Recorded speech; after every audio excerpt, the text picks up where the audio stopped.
bienvenidos a Humanamente una vez más. Esta tarde nos acompaña la licenciada Romina Sosa, psicóloga y sexóloga. ¿Cómo estás, Romina? Bien, bien, muy bien. Muchas gracias por invitarme. Por favor, el placer es nuestro porque, bueno, tenemos muchas ganas de hablar de sexualidad, ¿sí? Bueno, pero Ujú. la sexualidad entendida desde diferentes puntos de vista. A ver, ¿qué nos puedes contar de sexualidad, Romina? Bueno, quizás hablando un poco de la sexualidad, a veces nos preguntan, bueno, ¿a qué se dedica o qué hacen los sexólogos? Y cuando hablamos de sexualidad hablamos de la vida en sí misma, ¿no? Es un concepto muy amplio. A veces se suele confundir la sexualidad con la genitalidad, ¿no? Dice, bueno, yo soy sexóloga, vos hablás solamente quizás de las relaciones sexuales propiamente dichas, y no, ese es un punto importante, pero también hay otros aspectos. Hablamos de los vínculos, hablamos también del desarrollo de la persona, las identificaciones, las identidades. O sea, la sexualidad nos atraviesa desde que nacemos hasta que nos vamos de acá, fallecemos. O sea, todo el tiempo estamos atravesados por la sexualidad, en relación a los roles, a un montón de conceptos, ¿no? Y sobre todo esto, que la sexualidad es un hecho, sucede, no es uno que tiene, no es natural, sino que es algo que desde el inicio nos va a acompañar y que sobre todo tiene que ser súper disfrutable, ¿no? Y que es un Exactamente, aprendizaje, que la exactamente. sexualidad es un aprendizaje desde que nacemos hasta toda nuestra infancia, adolescencia, adultez, cuando son las personas mayores también, ¿no? A veces se suele pensar que solamente en una etapa evolutiva, pero no, es a través de todo nuestro desarrollo. Vos sabés que es muy importante esto que decís, que sea disfrutable, porque nos pasa que muchas veces, por ejemplo, hablo yo desde lo personal, ¿no? Como docente en escuela secundaria, tenemos que explicar lo que es la ESI, ¿no? La educación sexual Sí. integral como una ley, que es algo que se debe dar en las escuelas, pero bueno, no se Ujú. tiene mucho en cuenta por qué. Hay muchos adultos que no entienden por qué. Y otro aspecto también importante es que muchas veces se le hace mucho hincapié en las enfermedades de transmisión sexual, en los riesgos de embarazo, pero se olvida, ¿sí?, de explicarle Sí. al adolescente que todo eso se explica o se tiene en cuenta justamente para que la sexualidad sea disfrutable, que es algo lindo y placentero, ¿no? Claro, total, pero me parece que la ESI vino a introducir un poco más de información en los colegios y también no solamente a los alumnos, sino a que los propios docentes puedan adaptar, ¿no? Y poder hacer talleres en base a lo que les está pasando, tanto en las adolescencias como en la infancia, porque en la infancia también otorgarles información acerca, por ejemplo, en los jardines, talleres de reconocimiento de las partes del cuerpo, del cuidado, ¿no? Porque muchas veces con esta información los niños pueden tener herramientas para poder protegerse de situaciones que pueden llegar a ser potencialmente peligrosas, tanto dentro de su ambiente familiar como por fuera. Entonces muchas veces los talleres están orientados al cuidado, al conocimiento. Porque bueno, la información abunda hoy en día, pero lo importante más allá de la información es cómo nosotros incorporamos esa información, porque nos dan herramientas. Por eso decimos que la sexualidad es un aprendizaje. No es que uno tiene un chip y dice, bueno, acá está mi sexualidad. No, puede ser modificada. Constantemente podemos ir incorporando otros tipos de estrategias, herramientas para mejorar, porque habla justamente nuestra sexualidad, habla de la salud sexual nuestra, ¿no? Muchas veces hablamos de la salud en muchos ámbitos, bueno, la sexualidad, la salud sexual también es importante y también estamos atravesados por derechos, por muchas otras cosas. Así que sí, la ESIS es súper importante. Uh-huh. Y como vos decís, es a lo largo de la vida, ¿no? En las diferentes etapas. Es un aprendizaje tanto para niños, para adolescentes, nosotros como adultos, también en la etapa de la vejez, ¿no? Porque pareciera que cuando uno llega Sí, a esa sí, etapa de la vida no existe la sexualidad. Y bueno, en algún momento también vamos a tocar ese tema porque me encantaría poder hablarlo con vos. sí.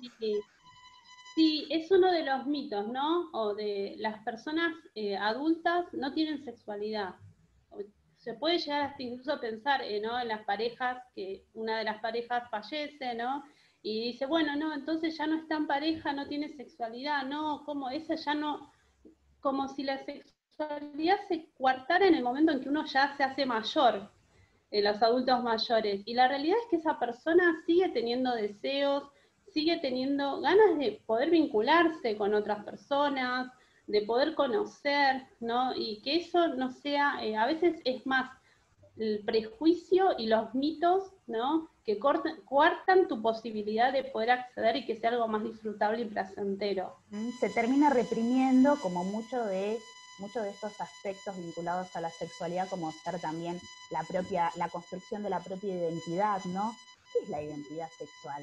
Romina, ¿nos podés explicar un poquito? Bueno, para hablar un poco de la identidad sexual o de identidad de género, podemos hablar un poco de lo que es la diferencia, porque hay distintos términos que a veces se suelen confundir. Una de ellas, lo que se está hablando hoy en día cuando hablamos de diversidad sexual, ¿no?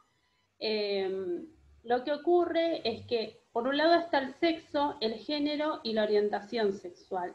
El sexo básicamente son todas las características físicas y biológicas, por ejemplo, ¿sí? Que normalmente nosotros utilizamos, o sea, son dentro del ámbito biológico, se tomó ser macho o hembra en el ser humano, ¿sí? ¿A qué me refiero a características físicas y biológicas? Por ejemplo, los genitales. Eso es algo observable, nosotros nacemos y el médico nos dice, es macho o hembra en función de observar nuestros genitales. O sea, nacemos y nos otorgan un sexo. También está definido a nivel cromosómico, ¿sí? Los cromosomas, el XX y todos los, digamos, el nivel de estrógenos y demás, eso nos define, pero eso es solamente a nivel biológico y ahí hablamos del sexo. En cambio, el género es un concepto más bien político, psicológico, antropológico, o sea, es una construcción social. Que en este caso, y hace mucho tiempo se viene sosteniendo que es binaria. Cuando hablamos de binaria hablamos hombre o mujer, ¿no? Y muchas veces el género, ser hombre o ser mujer, está teñido, ¿no? Según la sociedad, en función de cómo debería ser un hombre, cómo se debería hasta comportar un hombre o cómo se debería comportar una mujer. Y a veces cuando nosotros no lo pensamos, pero por ejemplo, hemos escuchado la frase de los hombres no lloran, ¿no? Vos sos un hombre y no te deberías comportar así. Vos sos una mujer y deberías comportarte. El deber ser, bueno, esto es un poco marca los roles de género. De eso hablamos de género. Y la identidad, ¿sí? Habla básicamente con qué género vos te identificás. Y en esa identidad de género tenemos muchísimas variedades. Obviamente las más aceptadas a nivel social suelen ser lo que llamamos los cisgéneros, ¿no? Los cisgéneros son personas que tienen una identidad de género hombre o mujer y esa identidad coincide con su sexo biológico. Yo soy una mujer, me identifico como mujer, ¿sí? Siento que soy mujer y mi sexo biológico coincide. En cambio, hablamos de transgénero cuando la identidad de género no coincide con ese sexo biológico que nos dieron al nacer. Entonces pueden suceder casos en donde personas que nacen mujeres se identifiquen como hombres, ¿sí? Entonces ahí ya hay una disrupción, es algo distinto que sucede y hablamos de un varón trans, ¿sí? Que bueno, es una comunidad, hay muchas personas que están atravesando por estos procesos.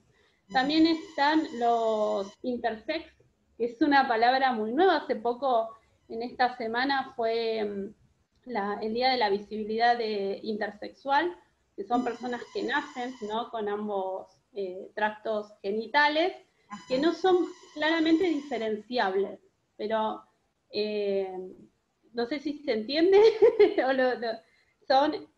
A ver, entonces, sí, contanos un poquito, a ver, ¿cómo es que no se puede diferenciar? Claro, porque nacen, por ejemplo, pueden tener los genitales de la vulva, ¿sí? E internamente, esto sería exterior, y internamente tener algunos componentes de varones, ¿sí? Entonces tienen ambos, Ajá. tanto externo como interno. Pueden darse como una variedad ahí distinta. Entonces esa es la intersexualidad. Muy bien. Es una dentro de las identidades de género que existe.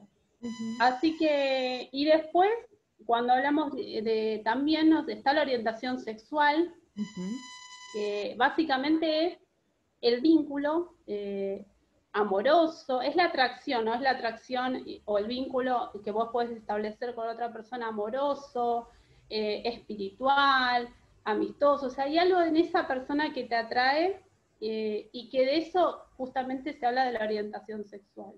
Y puede ser hacia personas de tu mismo género, ¿sí? Del género opuesto, o incluso que no te interese, porque cuando hablamos del mismo género hablamos de gays, lesbianas, cuando hablamos de género, de ambos géneros, hablamos de personas bisexuales, y cuando hablamos de quizás personas que se sienten atraídas, no importa qué género vos te identifiques, ni qué identidad tengas, sino más bien la persona, y eso es un término que se llama pansexual. Es nuevo, no es nuevo, pero ahora se escucha más que antes, es como un poco más visible. Hay muchas, incluso celebridades que se han identificado o se han manifestado como personas pansexuales, que no les interesa en sí mismo cómo te vistan, ni cómo te identifiques, qué género y demás, sino se fijan simplemente en la persona, que sientan atracción a esa persona. Y ya está, con eso es suficiente. Mira, es muy diverso, es justamente cuando hablamos de diversidad. Sí, decime. Sí, no, decía que es muy, muy bueno lo que vos estás hablando y es muy diverso y es muy amplio, muy interesante, pero además tener en cuenta también que hay personas que en este respeto a la diversidad, ¿no? También poder tener respeto por aquellas personas que no les interesa, ¿no? O no sienten la atracción sexual o no sienten la necesidad de tener o de realizar algún acto sexual. También las personas asexuales. Personas asexuales son las que no sienten ningún tipo de atracción hacia nadie. Y la verdad es que uno puede llegar a pensar si tiene algo, le pasó algo, o cómo que no siente atracción hacia el otro, y simplemente para ellos no es un problema, y no debería serlo para nosotros tampoco. Esta es la pregunta, me parece la respuesta. Por eso cuando hablamos de diversidad sexual, lo cual es un tema que ahora está claramente visible, cuando pienso en la palabra visible, no solamente pienso en tener que poder educar, brindar la información, sino también en decir, bueno, lo que es visible ya no está oculto, no está marginado, que muchas veces es ahí donde por eso brindamos información, ¿sí? Para que estas personas lo escuchen, o hay personas que se sientan identificadas o que estén atravesando por estos procesos. Que no son definitivos tampoco, ¿no? Mismo la orientación sexual puede cambiar a lo largo de la vida. ¿En cualquier momento de la vida puede cambiar? Sí, puede cambiar, porque puede ser que tengas, porque toda la sexualidad está atravesada por experiencias. A veces por desconocimiento decimos, no, eso quizás yo nada que ver. Y surgió algo que vos te sentiste bien, lo disfrutaste, te das cuenta que te está pasando algo y podés saber que eso no está mal, que es lo principal, ¿no? Como esto que muchas veces lo que suelen pasar con situaciones, ¿no? Es, ¿esto que siento está bien o está mal? Es lo primero que suelen decir las personas, no sé qué me pasa, porque desde nuestra infancia nos dicen cómo deberíamos ser. De hecho, hasta nos visten, ¿no? Nacemos, tenemos un nombre, y en base a ese nombre también nos otorgan un sexo. En nuestro DNI dice, bueno, Romina, sexo femenino. y nos visten en función de eso. Y ahí vamos teniendo también esto de las construcciones mentales que se van realizando en función del contexto social y familiar. Desde ahí ya empiezan las primeras distinciones. Que si bien es binario, y que es ahí en donde se trata de ampliar la mirada, no que esto no se deje de utilizar tajantemente, porque es algo que es el modelo con el que venimos. Los seres humanos nos tranquilizamos al poder clasificar y etiquetar todo, ¿no? Porque cuando todo es mucho o es un caos, decimos, bueno, y no sé si alguna vez han escuchado, pero bueno, yo sí, decir, ¿y esta persona qué es gay? ¿Es travesti? ¿Es transexual? ¿Qué es? Y Como si no. fuese tan importante, ¿no? Saber qué es lo que pasa con la privacidad o la intimidad de esa persona, La ¿no? intimidad de la persona. Y yo digo, ¿qué es? Es una persona, es un ser humano. Punto. Ya está. No, si esa persona decide o no decírtelo, queda en ella, ¿no? Nadie viene y nos pregunta a nosotros, ay, ¿vos qué soy? Y soy heterosexual, ¿viste? Como, no, nadie va y tiene que decir o afirmar que es heterosexual. Por eso, en lugar de a veces de indagar, de querer saber, de esa querer tener información, lo importante para mí es, bueno, validemos lo que esa persona siente y piensa. Validar, simplemente es decir, lo que vos me decís es cierto, yo te acompaño, Qué que es lo más importante, importante. qué importante. Acompañar, una persona que se siente acompañada es una persona que piensa que merece amor y respeto. Y eso es fundamental. Acompañar ahí, escuchar, pero una escucha empática, no una escucha cerrada. Eso a veces se suele dar, ¿no? Como, bueno, yo entiendo lo que vos me querés decir, pero a veces están tenido muchas veces de las resistencias propias, porque la diversidad sexual lo que viene a traer es que justamente nos conmueve en algún punto, diciendo, bueno, tengo que volver a crear nuevas construcciones y poder aprender, ¿no? Porque es un aprendizaje, no es simplemente la información. Bueno, vos y yo nos conocimos en el ámbito educativo y sabemos lo importante de no es simplemente dar información, esto que se habla se explicita, y que se explicite hace que la gente pierda el miedo. Que si te toca alguna situación, si escuchás a alguien, escuchaste o alguien viene y te cuenta, que sepas que esto nos pasa y le va a pasar a mucha gente y pasó siempre. Eso también, ¿no? Uno dice, ay, esto es muy nuevo para mí. No, estas cosas raras que ocurren. Y no, pasó siempre. Es un viejo conocido, pero del que nadie hablaba.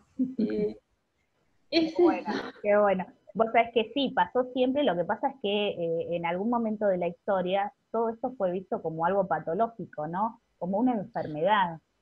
Quitarse Sí, ese de hecho, concepto de la sí, cabeza me cuesta también. total, hay teorías, incluso a nosotros, ¿no? Como profesionales, nos han dado esa bajada teórica de patologizar estas personas o estas circunstancias o experiencias que vienen. Ujú. Y por suerte, hoy en día el cambio no solamente viene a nivel social, sino a nivel teórico. Los profesionales estamos acompañando y nos vamos constantemente nutriendo y acompañando desde otra manera, Ujú. despatologizar, digo, y también no verlo dentro de una enfermedad. Muchas veces se hablaba de trastornos, de enfermedades, y no, la verdad es que eh, simplemente escuchar y decir, bueno, esto que le pasa es real, él lo siente y acompaña. Ujú.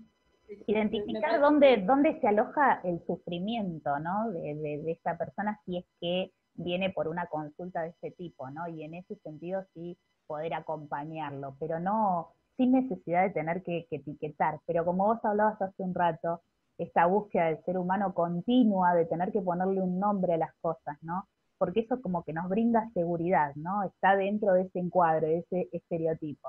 Cuando ya no encaja con ese nombre, ya viste, la gente se siente desestabilizada y bueno, se tambalea todas las estanterías y comienza, bueno, toda la duda, la preocupación, lamentablemente el prejuicio, la discriminación.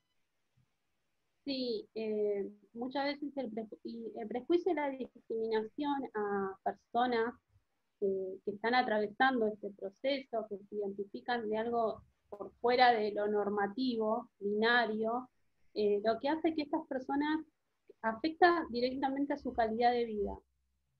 El prejuicio y la discriminación hace que muchas veces dejen de estudiar, no consigan trabajo, tienen menos posibilidades, ¿sí?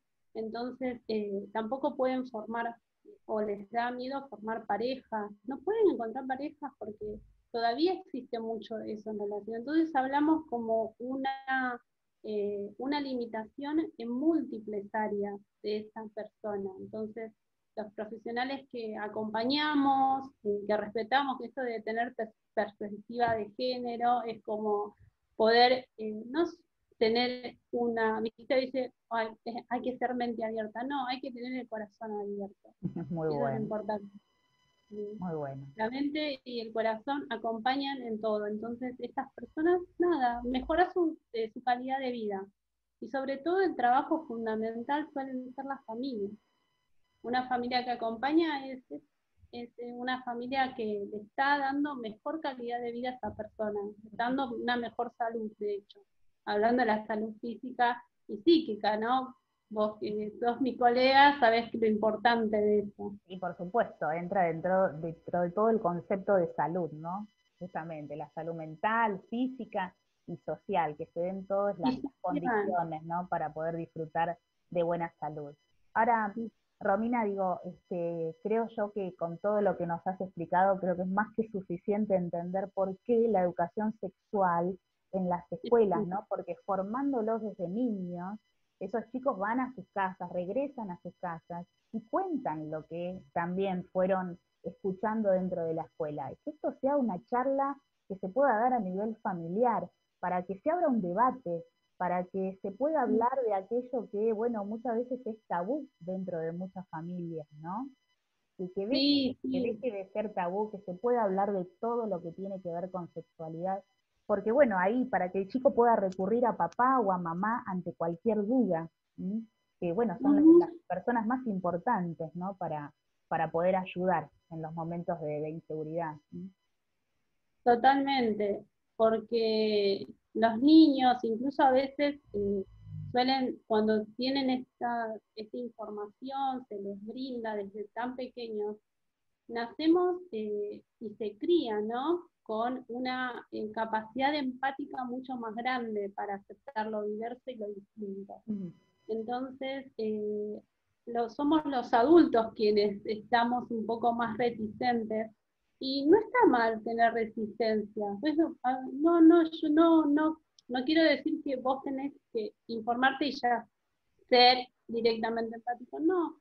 Es un proceso, es un aprendizaje, es constantemente ir pensando, reflexionando, ampliando, escuchando. Simplemente con escuchar y darte cuenta que es una persona y que de a poco te vas a dar cuenta que le pasa lo mismo que te pasa a vos o te pasó en algún momento. Bueno, muy bien. Nosotros, si no te molesta, dejamos tu teléfono, ¿sí? Debajo de las redes, los distintos medios que tenemos, para que la gente que esté interesada se acerque a vos y te consulte, ¿sí? Una maravillosa profesional que ha explicado todos estos temas de una forma muy clara. Muchísimas gracias, Romina. Hasta el próximo encuentro. Gracias a vos, Marisa. Te mando un beso. Cambia lo superficial hoy, cambia también lo profundo, cambia el modo